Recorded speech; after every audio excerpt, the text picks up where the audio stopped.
જમ્મુ કાશ્મીરમાં યાત્રાળુ પર હુમલો કરનારાઓને સખતમાં સખત સજા કરવામાં આવે તેવી માંગ આજરોજ આંતરરાષ્ટ્રીય હિન્દુ પરિષદ, રાષ્ટ્રીય બજરંગ દળ, કરણી સેના, અખિલ હિન્દ મહાસભા, ગૌરક્ષક સેના દ્વારા અરવલ્લી નાયબ કલેક્ટરને આવેદનપત્ર આપવામાં આવ્યું। જમ્મુ કાશ્મીરના રિયાસીમાં 9 જૂને આતંકવાદીઓને શ્રદ્ધાળુઓની બસ પર હુમલો કર્યો હતો, જેના કારણે યાત્રાળુઓને લઈ જતી બસમાં 10 જેટલા યાત્રાળુઓના મોત થયા અને 33 જેટલા યાત્રાળુ ઇજાગ્રસ્ત થયા હતા। આ ઘટનાને લઈ અરવલ્લી જિલ્લા નાયબ કલેક્ટર સાહેબશ્રીને આવેદનપત્ર આપી રજૂઆત કરવામાં આવી હતી કે મણિપુરની હિંસા વધતી જતી આતંકવાદ, પંજાબમાં આતંકવાદ અને જમ્મુ રિયાસીની તાજેતરની ઘટનાથી સ્પષ્ટ થાય છે કે દેશમાં આતંકવાદીઓનું મનોબળ વધી રહ્યું હોવાના સંકેત મળી રહ્યા છે। આ ઘટનાથી દુઃખી અને ગુસ્સે છે અને કેન્દ્ર સરકાર પાસે એવી માંગ છે કે મૃતકોને, ઘાયલોને યોગ્ય ન્યાય મળવો જોઈએ।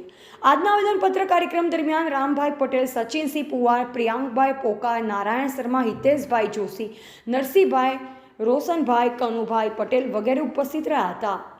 રિપોર્ટર અજય ભાટિયા।